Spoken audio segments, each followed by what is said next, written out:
We may be a small island, but we have a rich and complex history that's still full of mysteries. So every year, hundreds of archaeologists go out hunting for lost pieces from our missing past. A tiny, tiny coin. Every element is there. This is just unbelievable.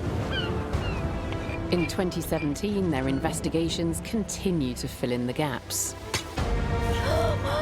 Wow!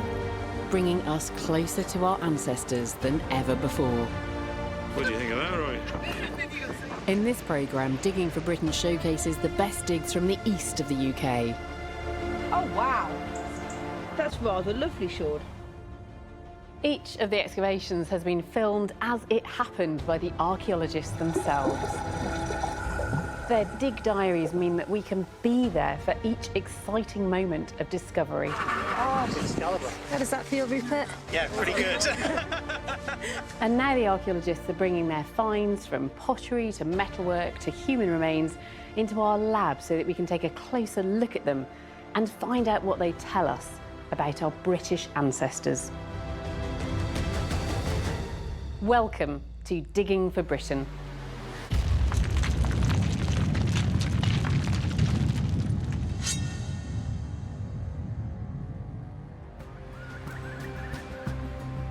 In this programme, I'm joining archaeologists in the East to share in their biggest discoveries.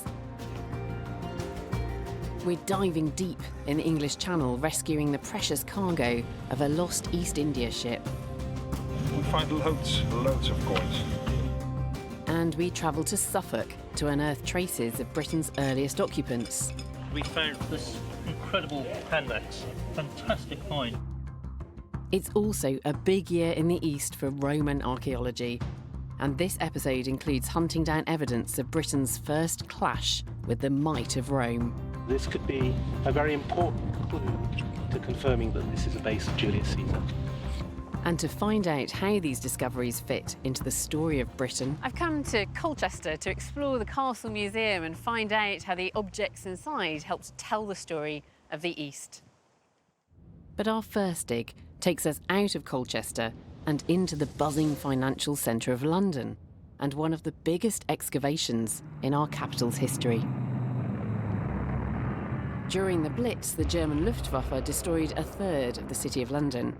But amongst the devastation, glimpses of its ancient Roman past began to emerge from the rubble, including a remarkable Roman temple of Mithras, found just off Cannon Street. For archaeologists of the time, this was amongst the first evidence that parts of Roman London were still well preserved under the modern city, waiting to be rediscovered. In the post-war years, the site of the temple was built over, but it's long been believed that there was much more to be found in the layers beneath the Mithraeum. In 2012, archaeologists finally got the chance to revisit the site when the global information company Bloomberg started to redevelop the area. Now, in the year that the new building has been opened, the team are sharing their dig diary with us. This was an incredible opportunity for archaeologists to delve down into the deepest layers of London's history, right back to its origin. The excavation gave them the chance to find out more about the original appearance of the town, about who lived there, and about the lives of those first Londoners. The Bloomberg site was once at the heart of Roman London, straddling the Walbrook, a lost tributary of the River Thames. Because the site remains waterlogged, many organic remains have survived. This exceptional preservation gave archaeologists the unique opportunity to explore the realities of life in the very first London. Sadie Watson is heading up the dig. To be honest, we've been itching to get our hands back on this site since 1954, really, when Grimes found the Temple of Mithras. We knew that there was a breadth of archaeology here that was unsurpassed in the general area. If you went 50 metres either side of this exact spot, you wouldn't get the same depth of material. The Romans built London from scratch in the mid-1st century AD. But until now, the original appearance of the town has been a bit of a mystery. However, because the preservation is so good here, the team can effectively reconstruct the layout of an entire Roman neighbourhood. What we've got here is a wattle structure, perhaps delineating some private land with some animals on the inside, or it could be part of a building. But it's absolutely amazing. I mean, obviously we're the first people to see this for nearly 2,000 years, so it feels a bit special. And it just makes you wonder, what's underneath this? What's the next thing we're going to find? When the team began the dig, they were unsure of how much of the Roman town had been crushed by millennia of rebuilding over it. But what they're discovering is not just the traces of the original layout of this part of early London, but the very fabric of the streets. Many of the wooden buildings are preserved up to shoulder height, unheard of in Roman Britain. So as well as the street, we have the houses alongside the street and the alleyways behind the houses and the open areas where they were dumping their rubbish and things like that. So we have the whole streetscape laid out in front of us. This incredible dig is revealing that beneath the modern streets of London lies a Roman timber town with wooden buildings lining the streets and a layout that wouldn't have been out of place in the Wild West. This astonishing discovery reminds us that London has always been evolving, adapting to the needs of its time, from its humble wooden beginnings into the modern city that we know today. Halfway through the dig, the team start to excavate down into the wooden buildings, hoping to discover new details about the lives of the first Londoners. And they're not disappointed. So this is a penannular brooch made of copper alloy, and the pin is gone, but it would have been pinned into your tunic. And a really heavy steel yard weight. And we've had lots of weights and measures from this site, so the assumption is that they're doing industrial weighing and measuring here. As the dig continues, the team unearths a wealth of personal finds from 2,000 years ago. The finds look so fresh, the waterlogged conditions have seemingly frozen them in time. But it's one particular group of leather finds that allows the team the most intimate insight into London's fledgling population. Got coming up for about 500 shoes. You can see very clearly that these are child-sized shoes, and at the other end of the spectrum you've got large men's boots. So we have evidence for families living here. It's not just all about economic life, it's quite a tangible connection to the individual people who lived here. These items belong to the earliest occupants of our capital city. They allow us to populate the ancient Roman streets with men, women, soldiers, traders and children, the first people to call London home. This excavation is producing more Roman discoveries than any other site in London. But then, towards the end of the dig, the team finds something truly remarkable. Small, rectangular pieces of wood. More valuable to the archaeologists than silver or gold, these are ancient writing tablets. There are two pieces of writing tablet here. So you've got the little indentation for the wax to go there. They're essentially just letters. Really nice, gets you close to the people. So. Incredibly, this writing tablet was not alone. In the end, the team would find more than 400 of them, the largest collection of their kind ever found. But the big question was, would they discover any writing on them? These would have been wax tablets. The wax itself is long gone. But are there any traces of the writing on the wood itself? The team is in luck. They can see the impressions of letters. But in order to read them, they need to bring in a specialist. Professor Roger Tomlin is one of the world leaders in translating Latin shorthand.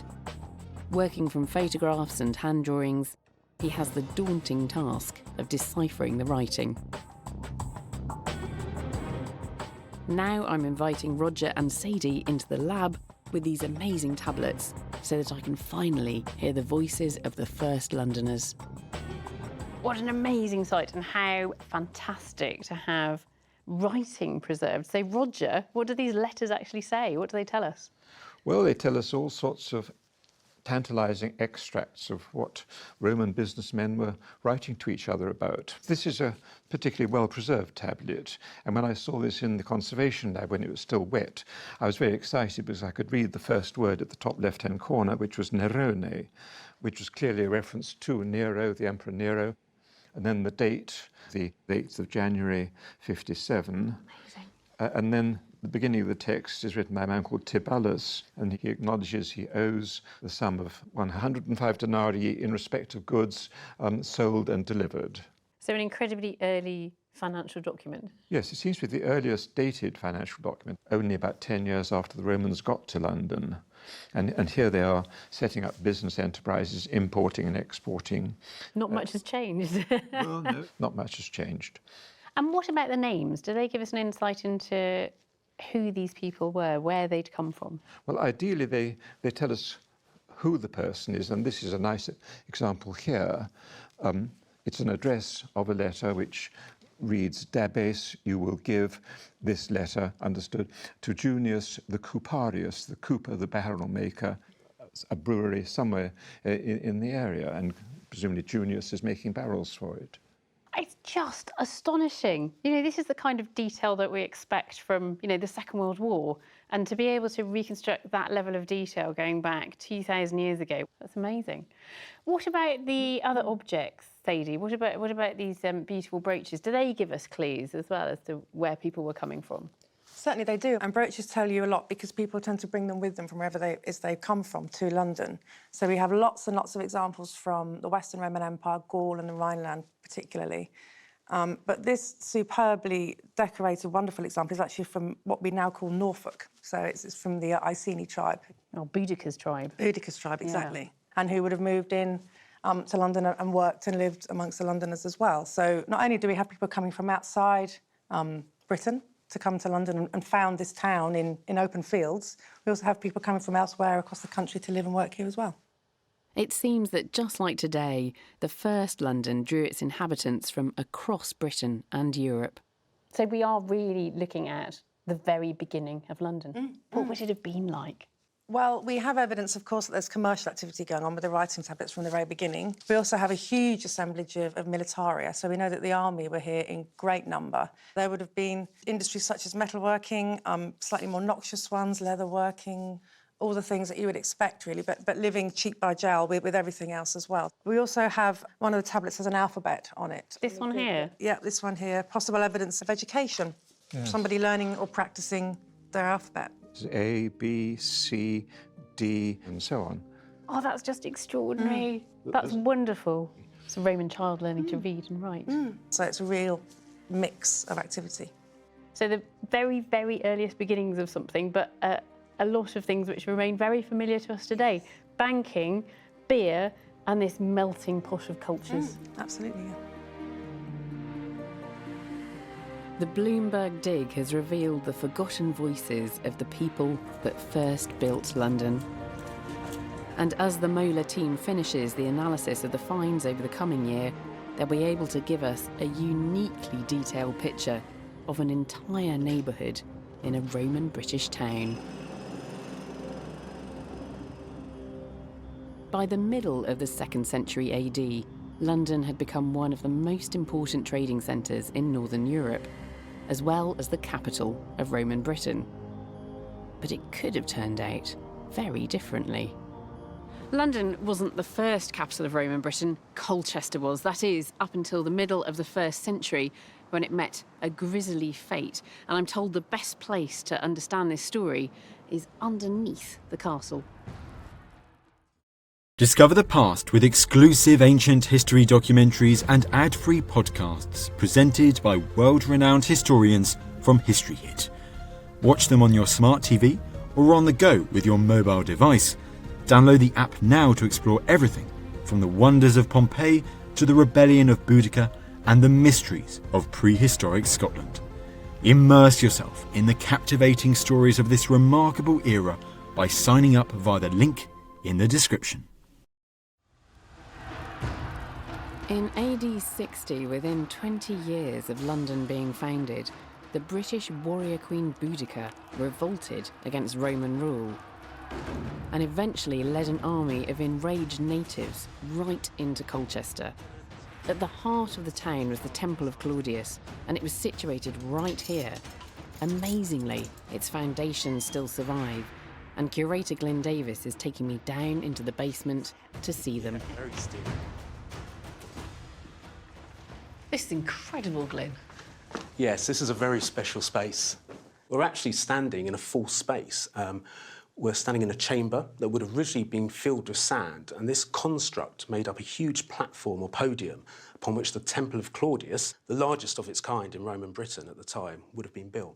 So what happened to the temple then? Because obviously Colchester was attacked during the Boudican rebellion. It was. Now, you have to remember the Temple of Claudius was also where the imperial cult was worshipped. In a way, it was a symbol of Rome, and to the Roman Brits, a symbol of their oppression. And this would have been a target. And after burning a lot of the town, Boudica and the tribes who united with her would have beelined to this temple where the townsfolk had basically sought refuge. And we know from Tacitus, our ancient Roman writer, that they besieged the temple for 2 days. It must have been absolutely terrifying for the people of Colchester who'd sealed themselves up in this temple when Boudica arrived with her army. It must have been. I mean, you're talking about hundreds of men, women, children, hearing the shouting and the rampage outside. And of course, they start to set fire to the temple, so it starts to heat up. Maybe even elements of it start to fall after 2 days. And it's after those 2 days that Tacitus tells us that they eventually broke down those front doors. And then a bloodbath above our heads 2,000 years ago would have been absolute carnage. And what about after the rebellion? Because that rebellion eventually failed. It eventually failed with a huge loss of life on both sides. And Colchester was rebuilt. Indeed, the temple was rebuilt, but Colchester never retains that capital. That moves on to London, Londinium, and it never quite reaches the heights that Londinium does after that. So it never quite recovers from that, the onslaught of Boudica. That devastation, no. Yeah. They left a mark. Archaeological discoveries from both London and Colchester have added flesh to the bare bones of history, revealing the lives of the people that lived through the bloody beginnings of Roman Britain.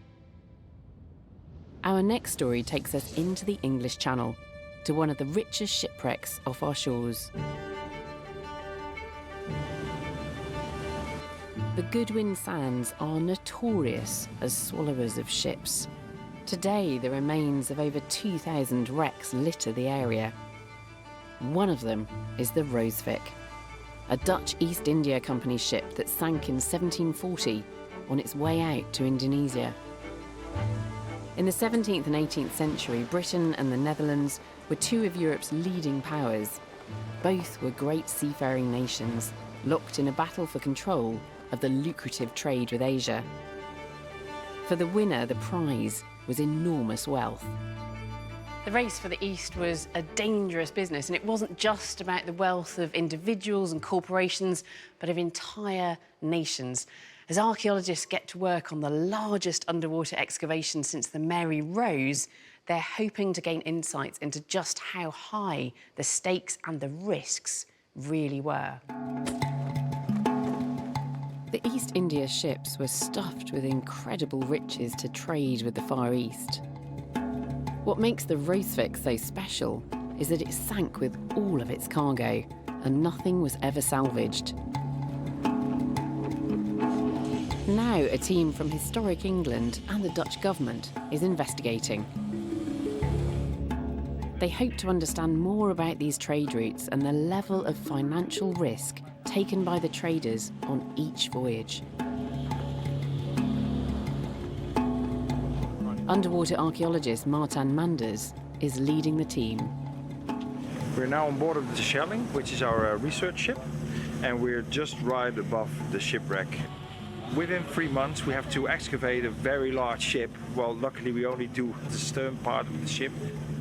I think people will be amazed at what we bring up. The team have decided to excavate the back half of the ship because it is the best preserved section.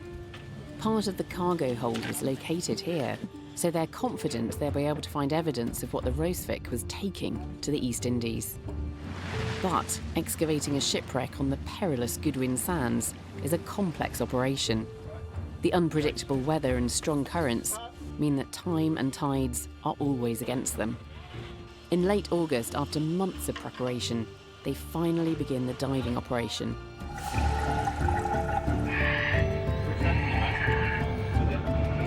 Just to confirm, the plumb weight's a couple of metres off the seabed. Slowly, the ghostly timbers of the Rooswijk become visible amongst the gloom. The team gets to work using giant suction tubes known as airlifts to help them clear away centuries of sand from the wreck. Then their hard work pays off. They get their first glimpse of the Rooswijk's lost cargo. Over here we've got a few of the artifacts that we excavated so far. These very nice jugs. Actually we found quite a few down there close together, so this could be that it was cargo, meant for trading. These tankers provide the first insights into the kinds of goods that were being traded in the Far East. But the team needs more evidence to find out about the true scale of wealth that was stowed on board. They need to explore further into the wreck. However, what they begin to retrieve is copper sheeting.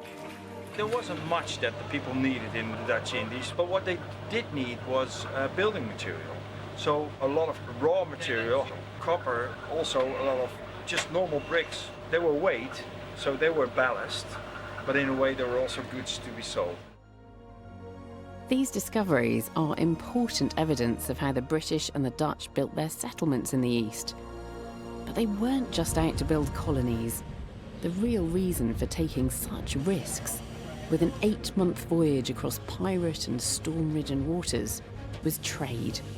The key mission of these ships was to take out wealth from the Netherlands and Britain and bring back riches from the Orient. Exotic goods like spices and textiles, items that were worth a fortune back in Europe.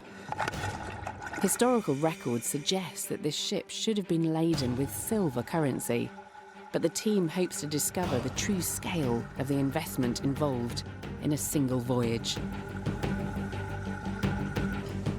After weeks spent living on the research ship and diving day and night, they finally hit the jackpot.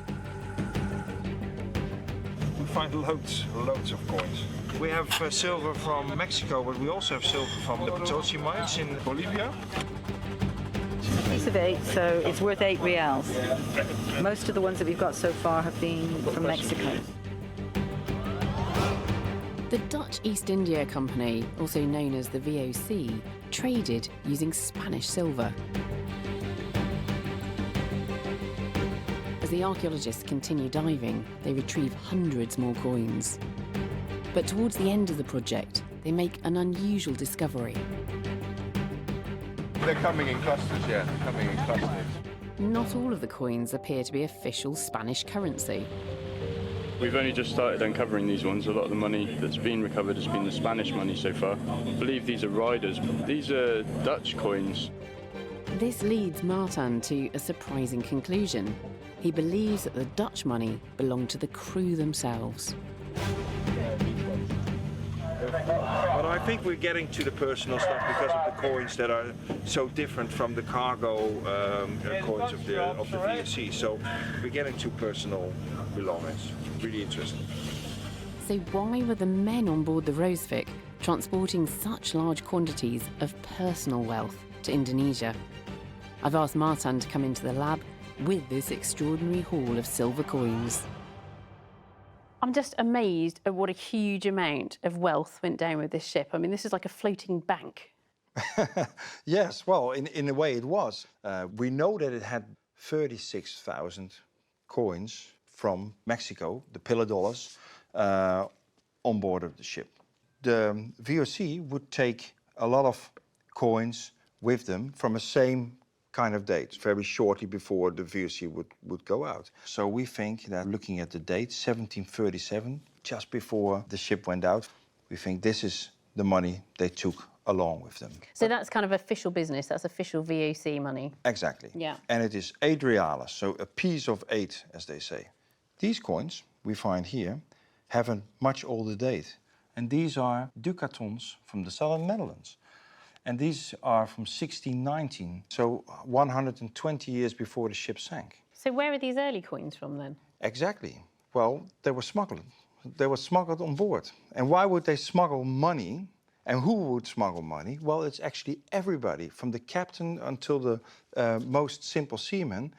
They would bring silver from the Netherlands to the Dutch Indies, because silver was worth more in the Indies than in the Netherlands. It's just extraordinary. So there's the official business of the VOC, and then everyone on board, from the captain down to the humblest sailor, also stood to make a personal gain from this voyage. Exactly. But Martin also believes that smuggling played a significant part in the final demise of the East India companies. The funny thing about the smuggling money is that, although it was illegal, people would even borrow from official banks money to bring to the East Indies as well. And when they lost the money, they had to go to court, or the widows had to go to court. Yeah. And there was so much corruption that in 1795, the VOC was so much up to its debt that it went bankrupt, and all the assets of the VOC came to the Dutch government. So that was, what, 50 odd years after the shipwreck, the company went bust? Exactly. And I think what the shipwreck shows us is both, on the one hand, what there was to gain from this international trade, but also the immense risks that were taken. Well, that's exactly the truth, yeah. The East India companies were the world's first multinational corporations. They accumulated vast fortunes, but were prone to corruption and mismanagement. It was the Dutch that folded first. The British soon followed, but not before they'd expanded their influence in Asia. When the government took over the business, the foundations had already been laid for Britain's empire in the East. Archaeology provides us with another way of looking at history, adding to and sometimes challenging the written records. But when it comes to prehistory, we rely solely on evidence unearthed from the ground. And that's exactly the case with our next dig as we head to Barnham in East Anglia, where archaeologists are searching for the answer to an old Stone Age mystery. 400,000 years ago, Britain was a very different place indeed. There was savanna here, where elephants, rhino and lions roamed alongside some of our early ancestors. And any evidence that we can get of these people and the way that they behaved is incredibly precious. That's exactly what our next excavation is revealing. Around 400,000 years ago, there's evidence of an expanding human population right across Northern Europe, including Britain. But who were these people, and why were they here? Part of the answer may lie in a disused clay pit near the village of Barnham, an incredibly well-preserved Stone Age site, first discovered by the Victorians. Nick Ashton from the British Museum is one of the leaders of the team. We're just here for 3 weeks, so day 2 we've got another 20 to go, so lots of work to be done. The team starts the dig by trying to discover what the environment was like for some of Britain's earliest occupants, investigating an area that was once on the edge of an ancient lake. It's not long before the team's animal bone expert Simon Parfitt is called in to identify the first find.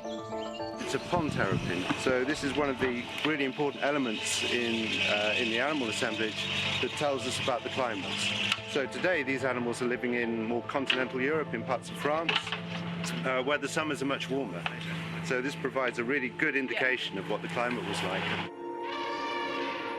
400,000 years ago, Britain was a very different place. Much warmer than today, with animals that seem exotic to us now. We found the edge of a piece of bone. If we take it out, we can see that it's a spongy bone in the middle and very thick cortical bone. It's actually the rib of an elephant. So this is obviously a tiny fragment of a very large rib. And living right next to the elephants were humans. In this area, we found artifacts through this part of the sequence. And these are hard hammer flakes. part of the Clactonian industry. So yeah, this is part of the contemporary vertebrate life that was living with humans at that time. Clactonian is the name given to a particular stone toolkit, including simple flakes of flint used for butchery. These tools may look unremarkable, but to the archaeologist's eye, they have the telltale signs of being worked by a human hand. They're evidence that people were living and hunting here in early Britain. Yeah, 2 bags, 2 numbers. But then, towards the end of week 1, the team finds a more advanced Stone Age technology. We're at the end of day 6, and fantastic find found in area 3, just as we were packing up. This incredible hand axe, and it's only the 3rd we found from the site in, I think, about 10 years of digging. As you can see, it's incredibly fresh condition. It's this black flint, very fresh edges. Or whether it's This exquisite hand axe is much more advanced compared with the basic flint tools that the team has been finding so far. So the question is, did the people living here make a sudden technological leap forward? Or is this hand axe evidence of a different group coming into the area? It's not clear yet, so the team continue their hunt for more clues. And in week 2, they find something surprising and exciting. Is that some burnt flint plus? Yes, there are multiple pieces here. This evidence is found in the same band of soil as the more advanced tools, and from the burning pattern, Nick believes that this could be intentional use of fire by humans. The interesting thing is the quantity of burnt flint that's coming up. So it's associated with the group of people who are making hand axes. A really interesting conclusion is the use of fire and the manufacture of hand axes. Are they 2 parts of their technological package that they bring into the area at this time? I must confess, I still keep an open mind, but I'm inclining more and more towards the conclusion that people are actually using fire in this area, and it's not just a natural fire. This potential evidence for humans using fire could be amongst the earliest ever found in Britain. Combined with the more advanced stone tools, it suggests that a new group of people was arriving here. But who were they, and where did they come from? Nick has brought some of the artefacts into the lab to help us answer some of these questions. Well, Nick, this is a really exciting site, and thank you for bringing in the finds. But you've got these 2 different types of stone technology on the same site. Yeah, so over here on the right you have very simple flakes and cores. They'll do the job, but they're very simple. And here we have a clear change in the technology, and you have this beautiful hand axe. That's beautiful, very individual thing. So who do you think was making the Clactonian, and who do you think was making that? If I was to hazard a guess, and it is only a guess, maybe you've got Homo heidelbergensis making these more primitive-looking tools, and perhaps the hand axe makers are very early Neanderthals. So this could be evidence of the first Neanderthals in Britain? Yeah, some of the first evidence. Oh, that's really exciting. Homo heidelbergensis and Neanderthals are thought to be the 2 main species of humans living in northern Europe around this time. An ancient land bridge with the continent would have allowed them easy access into what is now Britain. Here's a tricky question. Why are they coming over? Is this just populations expanding and people are just milling about and starting to spill further northwest? One of the ideas we're looking at is that there's, more or less around this time, there's a big deforestation event, not just in Britain, not just East Anglia, but right across Europe. And so the questions we're asking is, does it relate to some big natural disaster? Is it volcanic activity, for example, creating a big nuclear winter, or is it something even more exciting, like a big meteor strike? And that in itself would have a big impact on what humans were doing.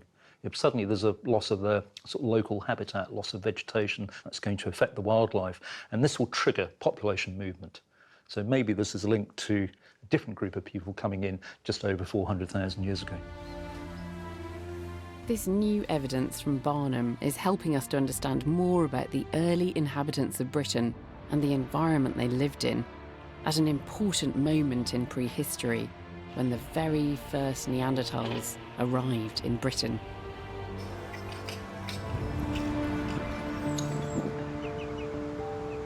But our next dig deals with newcomers of a very different kind. We're heading to the tip of Kent and possible evidence of the first Roman invasion of Britain. I came here back in 2010 for Digging for Britain to see the excavations in advance of the construction of the Kent Access Road. I witnessed the unearthing of Bronze Age burial mounds, Iron Age treasure, here we've got a tiny gold coin, and multiple Roman graves. But this was just the tip of the archaeological iceberg, because after I left, the team made their most amazing discovery: the ditches of a vast fort that was potentially Roman. We know that this area of Kent was where the Romans invaded in AD 43, but incredibly the team dated this fort to almost a century earlier. At this time, only one Roman general was known to have visited our shores, the mighty Julius Caesar. So was this fort the first tangible evidence of his time in Britain? Now, no archaeological evidence of Caesar's actual arrival in Britain has ever been found, so the discovery of an early Roman fort is providing archaeologists with a precious opportunity to get closer to the truth. In the 50s BC, Julius Caesar is recorded as making 2 fleeting visits to our island. Dr. Andrew Fitzpatrick believes that this fort could have been built during one of those trips. Now he just needs to prove it. What he hopes to find is Roman military equipment that he can date to the time of Caesar.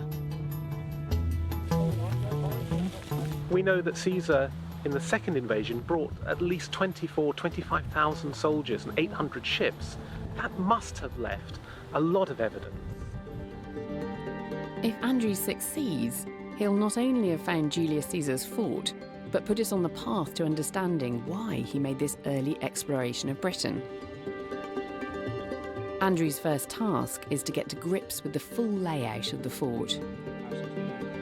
His team uses geophysics to map the line of the ditches that once ringed the encampment. As the results come in, they reveal a tantalising clue. Our geophysical survey showed that the fort runs in a rather unusual, irregular pattern here. So I think this is a specific style of defence to encircle large areas. And the reason it's a large area is because what this is defending isn't so much the soldiers as the fleet. And so the key to the story really is the sea. Andrew believes that the fort's huge ditches formed a circuit of defences that protected nearby Pegwell Bay. This large open area is not only the perfect place to land a sizable navy, but also matches the description of Caesar's second visit to Britain in 54 BC. It looks like Andrew is on the right track, but he now needs to find dateable Roman artefacts left behind by Caesar's army. He believes the ditches are the best place to find them. As his team starts digging, they discover something intriguing. Well, we believe it to be a Roman arrowhead. And where was it found? It was found about 30 centimetres off the bottom of that ditch there. So it's from really near the bottom of the ditch. Yeah. So that could be a really important find for us in trying to establish if these ditches were dug by the armies of Julius Caesar. Although rusty and broken, this piece of iron could represent a major breakthrough in Andrew's search for Caesar. Because to a specialist's eye, Roman weaponry is just as diagnostic as a World War I rifle for a modern historian. To make a positive identification, it still needs a good clean, so Andrew takes the find to conservator Graham Morgan for initial analysis. After a couple of hours of work, the weapon turns out not to be an arrowhead, but the tip of a spear. Right, there we are. There's the object so far. It's very corroded. But that might be like the illustration you showed me before. Like this one here. You can see there's a centre rib on that as well, very similar. I know that this weapon here was found in a Roman camp at the siege works of Alesia, and that's a site that Julius Caesar attacked in 52 BC. So the question is this from Ebbsfleet similar enough to the one from Alesia to suggest that we really do have firm evidence for Roman soldiers at Ebbsfleet in the 50s BC? And it looks quite close. It does, yeah. This possible Roman spearhead is an exciting clue, but to be sure that the fort belonged to Julius Caesar, Andrew needs more evidence. In September 2017, he returns to the site for the final time, hoping this time to unearth conclusive proof. The team begins by trying to find one of the entranceways to the fort, where they believe they're likely to find more artefacts. But their first discovery is totally unexpected. So there are, is it two skulls there, or are there more? There are more. There's these two, there's one over there, and there's one you may just about see being uncovered there. Gosh, that's remarkable. The team believes that these skulls may have once lined the approach to the fort as a chilling deterrent to the locals. If they're right, then perhaps they're close to one of the fort's entrances. They expand their trench and make a breakthrough. And then we have a road here, which you can see in the cobbling visible behind me, and it runs into the entrance of the defended enclosure. Andrew believes the fort would have been similar to Caesar's other camps in France, with earthen banks, defensive ditches, and a rough cobbled road leading into the entrance. But more important is what the team find on the road. Strewn across the site is more human bone, heavily corroded weapons, and one tiny find that could be the key in linking this fort to Julius Caesar. Well, this small bit of iron could be the first hobnail that we found on this site, and you can see there's a shank here, and then it comes down to a slightly pointed domed head. Now, if that turns out to be a hobnail, the surface in which it's been found dates to the 1st century BC. And the only people who came to Britain wearing boots with hobnails in them were the soldiers of Julius Caesar's army. There can be no doubt about the significance of hobnails, and it would be in many ways the smallest of details that give us the clinching fact for the biggest of stories of the first chapter of Britain's history. So could this humble piece of rusty iron solve one of the biggest questions in Roman archaeology in Britain? To hear the latest news from the site, I've asked Andrew to come into our lab with some of the most important finds. Oh, how exciting. Andrew, what is all the evidence that you're using to come to your conclusion that this probably is Caesar's fort? We have a very large defended enclosure that dates to the 1st century BC. The shape of the defences is very similar to known Roman sites in France of 52 BC of Caesar. It's the right place, geography fits. We have weaponry that could well fit. And it's in terms of where would you land your army, I think it's here. It all points to that conclusion. If that is a hobnail, is that going to clinch it? It would be very strongly suggestive, and there are other pieces. We have possible Roman weapons. These things here? Yep. So the possibility is that this in your hand is the tip of the pilum, which is a Roman type of weapon. And this is the diagram over here. This is the one, and it's the same size, it's the same shape, and we know this particular one was found in a Roman fort of 52 BC. And there are other examples found in Italy. And the interesting thing about that is that's where Julius Caesar raised his legions in North Italy. It's all starting to stack up, isn't it? With the fort looking likely to have belonged to Julius Caesar, Andrew has started to think about the reasons that motivated his visits. Why do you think Julius Caesar came? My personal view is he comes for the glory because he's going beyond the known world. For the Romans, the world stops at France. Britain is almost a mythical land. They're still not sure that people really live there. And he brings it under the control of the Roman world. So he achieves great glory because of that. There must have been some political benefit as well. Well, one of the key things is what happens afterwards. And this isn't an army of occupation. It's not going to be there with boots on the ground.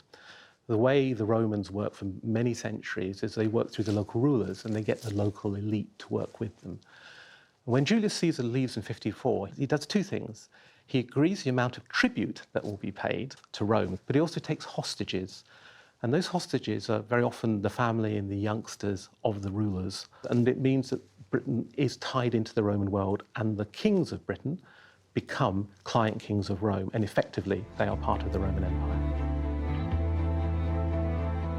Caesar's campaign diary provides us with some of the earliest written descriptions of Britain, as well as our first recorded dates. Andrews made a compelling case for this having been Caesar's fort. And rather than a simple story of conquest, Rome appears to have spent a full century softening up British rulers before finally taking over.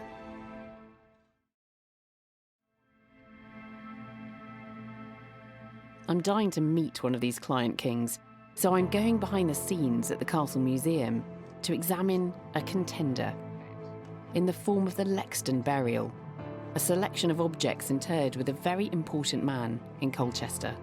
Crucially, it dates between Caesar's visits to Britain and the final Roman invasion in AD 43. What grave goods. I mean, they're just gorgeous. Look at this little boar. He is lovely. The detail is just wonderful, isn't it? It's fantastic, isn't it? Really, really beautiful. You wouldn't believe in some ways that that's 2,000 years old or just over. He's fantastic. There's a real Roman flavour to this because the boar, incredibly important to Iron Age people in Britain. They hunted them, they ate them, they even revered them. But this little figurine has a real Roman classical look to him, and it could well have been made in Gaul and imported over here to Britain. What about this little foot? That's very sweet. This tiny little foot, you can just about make out the toes. Yep. He's wearing a little sandal. He's wearing Birkies. Wearing Birkenstock sandals, very definitely. There's a lot of detail there. So what do you think this was? Was it part of a statue? No, it's unlike our figurines. I think this is part of a piece of furniture. Really? Yeah, which may seem odd, but it's footing for something like a folding chair or stool. So who had chairs like that?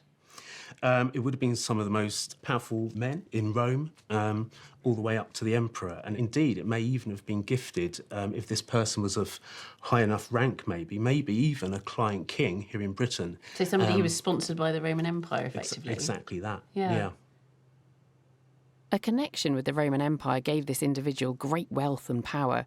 But the last object suggests that this was more than just political expediency.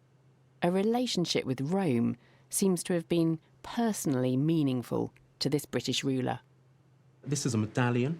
It's based on a coin of the emperor, Augustus. Oh, is it? And what's amazing about this is this gives us a brilliant date for this burial. So this burial can't be earlier than about 15 BC, which is when the coin would have been cast. And it's tempting to think that this is a very personal object and maybe there's some individual relationship here. Maybe not with the emperor, but certainly with the elite in Rome. So when Claudius arrives in 43 AD, do you imagine that some powerful people in Britain are effectively welcoming him in? Yes, I think there will be people siding with the Romans, yeah, indeed, especially in the southern part of Britain. The belongings of this possible client king in Essex provide a rare glimpse of the forgotten relationships that facilitated the final Roman invasion. And as Andrew's post-excavation research on Caesar's fort continues, it will undoubtedly enrich our understanding of the very beginnings of Roman Britain.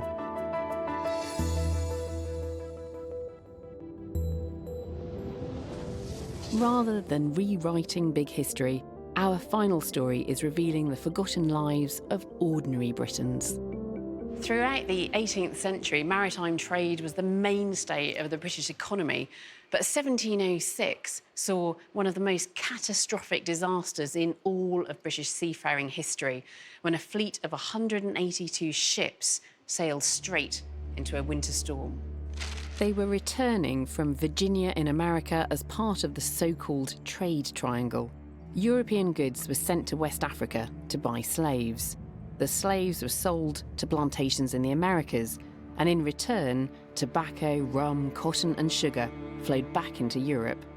It was a wretched but lucrative trade. The Hazardous prize was one of the fleet's escort vessels. It sank on the 19th of November 1706 when bad weather forced it to run aground off Bracklesham Bay.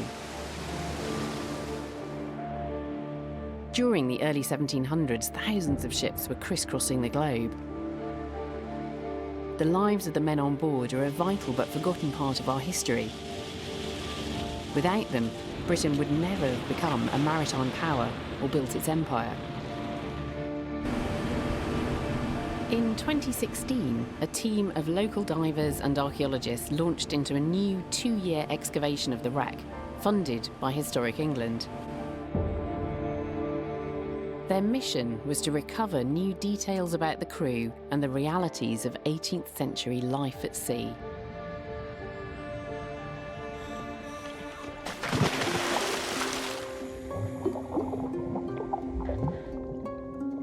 They start by constructing a metal grid positioned over the ship's hold so that they can record and locate any new discoveries. Site licensee Ian Grant and archaeologist Dan Pascoe are leading the investigation. So we put down the frames, and these are going to be the grid that we're going to be working off doing the excavation. And we've gone from one side going over what looks like a barrel store. Yeah, there must be at least 5 half barrels and at least one complete one by the look of it. These barrels were used to store provisions for the Hazardous' 280-strong crew. The fact that they're still intact is a promising find and suggests that the wreck may contain many more artefacts. A few weeks into the project, the team make an important discovery related to the men's most crucial job on board. A really exciting find from today's diving. What it looks like is a powder chamber. The hollow areas where the charge would have been, there would have been a lid on top, and this would have been transported from the powder room up to the guns on the gun deck. Keeping the many guns of the Hazardous at the ready was a key task for the crew. The warship was responsible for protecting the fleet from the pirates and privateers that terrorised the waves. These weapons are a powerful reminder that the men of the Hazardous must have been constantly wary of attack. Halfway through the project, the divers begin to discover something else: the personal belongings of the crew. I think the best 2 finds are these buttons. Oh, that one has got a pattern on it. That is... Oh, a horse's head? Yeah, it could be a horse's head. Not a rock and knight, yeah. Well, well done, people. Never cease to be amazed, eh?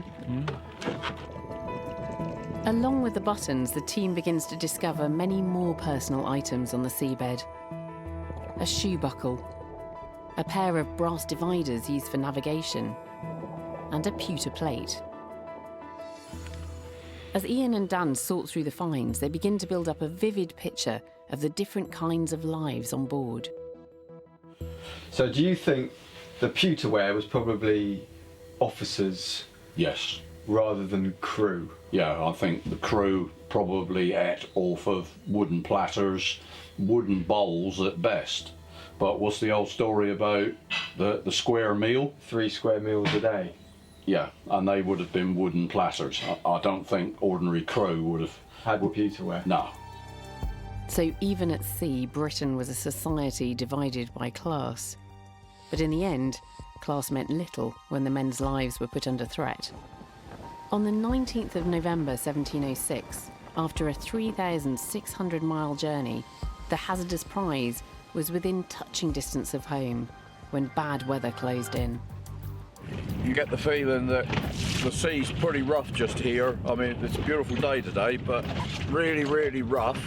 So they've come in, they've missed their safe anchorage, they've bumped around all through the night, they've finished up very close to here, and the shore, although it looks no distance to us on a nice day, on a stormy day, I should think it probably looks a long way, and all they want to do is get on dry land. So they're not interested in personal effects, they're all left on the site.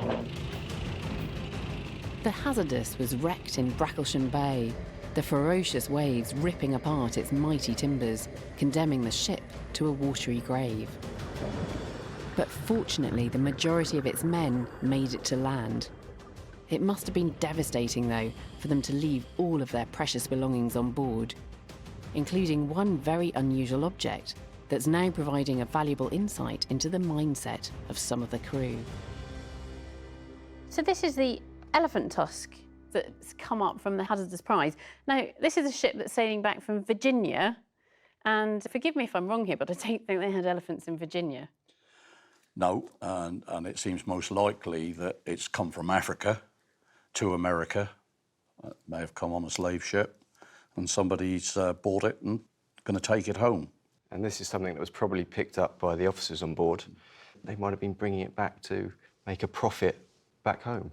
And this tusk really reminds us of that triangular trade, doesn't it? The fact that the Hazardous prize herself might not have travelled to Africa, but there are ships going from Africa to the New World, and then other ships coming from the New World back to Britain. And an opportunity to make a few shillings here and there, Yeah. however they could. But the crew of the Hazardous prize never got a chance to cash in their exotic acquisitions. And in fact, this wreck was just the last of a string of casualties that year. So tell me more about the Hazardous prize, because this shipwreck is part of a much bigger tragedy, isn't it? Exactly. It was escorting a merchant fleet that was over in Virginia, in the Americas, and its job was to bring that fleet back safely to England. Unfortunately, it was kind of doomed from the beginning. Yeah, very much so. There are a catalogue of hold-ups early on in the year, which meant that they didn't actually get to America until July, and the last escort ship, I think, didn't arrive until August. And it meant that they were crossing the Atlantic in really poor conditions. September is the worst time to leave, as we know from the hurricanes that have just been. When they got back to England, there was 35 of the original 200-ish merchant ships left. So that's a huge loss. So Yeah. massive, massive loss. Yeah. Not only did they lose one of their warships, they also lost a large amount of tax revenue. Then on top of that, there was all the personal losses for all the traders. So yeah, it was a major, major tragedy. I think it's really interesting contrasting this shipwreck of the Hazardous prize with the Rooswijk, which went down a few decades later. And I think both show you just how risky this was. Exactly. The excavation of the Hazardous prize is bringing us closer to the forgotten seamen who once plied the Atlantic trading routes, providing new details about their daily lives on board 18th century ships. It's just one discovery in a year that's been jam-packed with new archaeological revelations. From sunken treasure that lays bare the extensive corruption of the East India companies, and writing tablets with the words of the first Londoners, to new evidence of Julius Caesar in Britain. Archaeology is helping us rewrite the story of our island.